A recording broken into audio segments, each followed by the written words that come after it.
hormigón. Esta faraónica arma respondía a los deseos megalómanos del Führer, quien amaba todo lo que fuera grande e imponente, aunque no resultó tan útil como la Wehrmacht esperaba. Tras un año de ser utilizada dificultosamente en varias campañas, el cañón Dora o Heavy Gustav debió ser retirado del servicio, ya que su brutal envergadura presentaba más problemas que ventajas a la hora de asediar las ciudades defendidas por los aliados. Acompáñanos en un nuevo episodio de Historia Militar para conocer todo sobre el artillero más grande que haya pisado alguna vez la Tierra. El diseño de Gustav el Pesado, o Schwerer Gustav en alemán, se remonta a finales de la década de los 30, al inicio de la Segunda Guerra Mundial. Hitler deseaba tener un arma imponente que fuera capaz de penetrar las defensas aliadas en Francia, en la línea Maginot, que protegía al país galo frente al avance de los alemanes. Los fuertes franceses eran grandes estructuras de varias capas de hormigón que suponían el último bastión defensivo que debían atravesar las fuerzas del Führer para ocupar el país. Por este motivo, Hitler ordenó a sus ingenieros que desarrollaran un arma capaz de penetrar paredes de varios metros de hormigón, o al menos unas placas de 1 metro de ancho de acero. Los encargados del diseño y fabricación del Heavy Gustav fueron la familia Krupp, quienes completaron la comisión 2 años más tarde, a finales de 1941. Para fortuna de los nazis, la estrategia del Blitzkrieg, que involucró regimientos motorizados de tanques, fue suficiente para capturar Francia.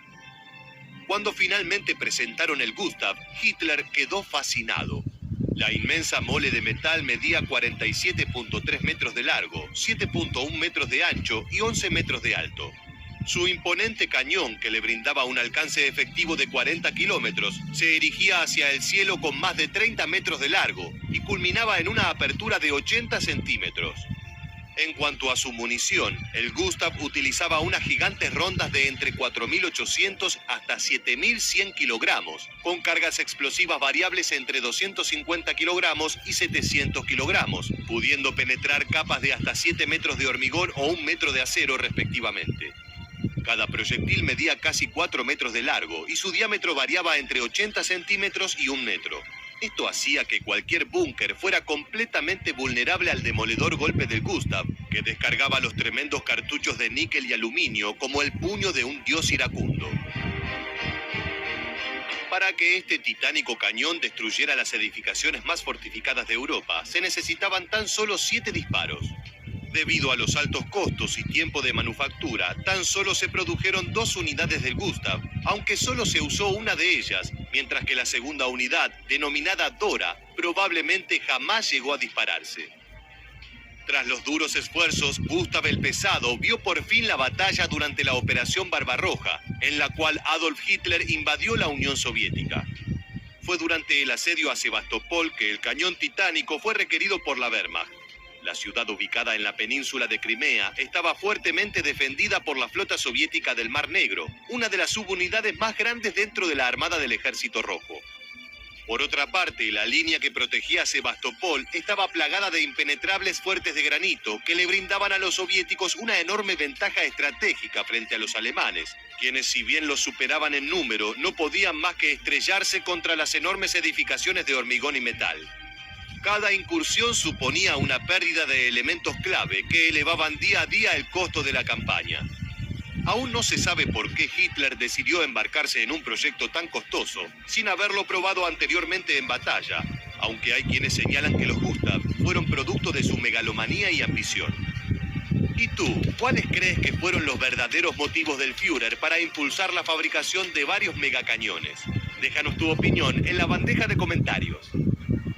Entonces fue cuando entró en juego el arma más grande de la historia.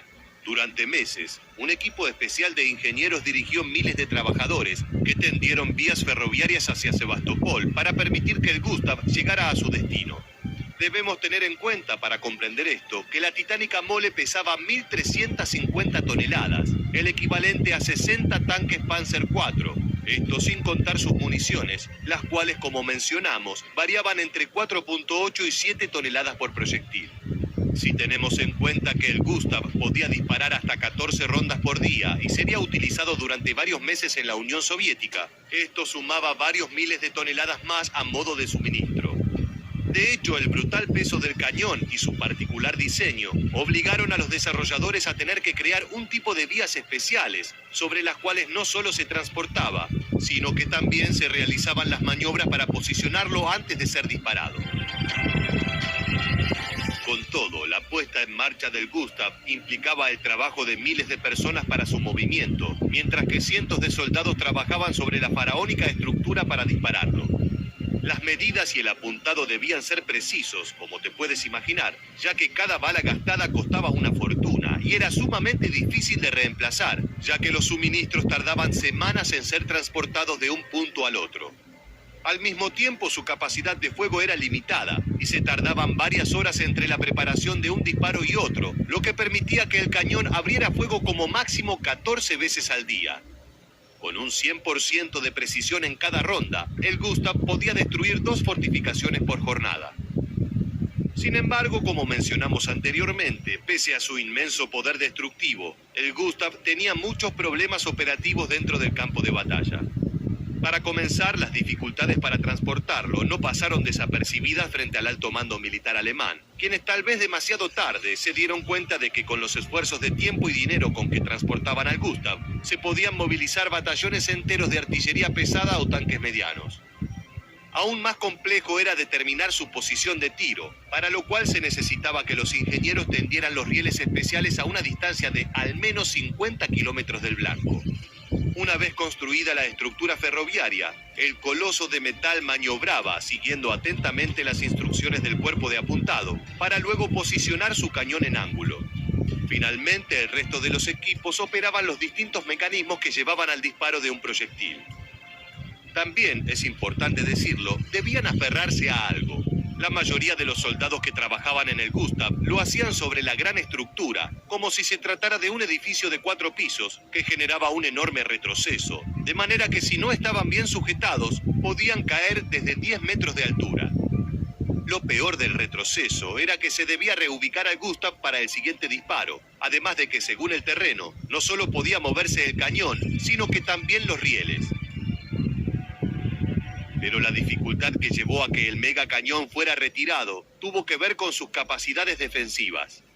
Debido a lo colosal de su tamaño y a que debía ser instalado en campo abierto, el Gustav representaba un objetivo extremadamente fácil para los bombarderos aliados, ya que un cañón de 40 metros de largo, montado en un sistema de rieles y rodeado por miles de soldados, podía ser divisado a la distancia sin dificultad. Si bien durante la campaña en Crimea disparó unas 250 rondas, luego de esto fue desmontado y llevado a Alemania para no ver la acción nunca más, aunque dejó una gran huella en la historia como el cañón más grande jamás construido. El puente de Westminster ha sido destruido.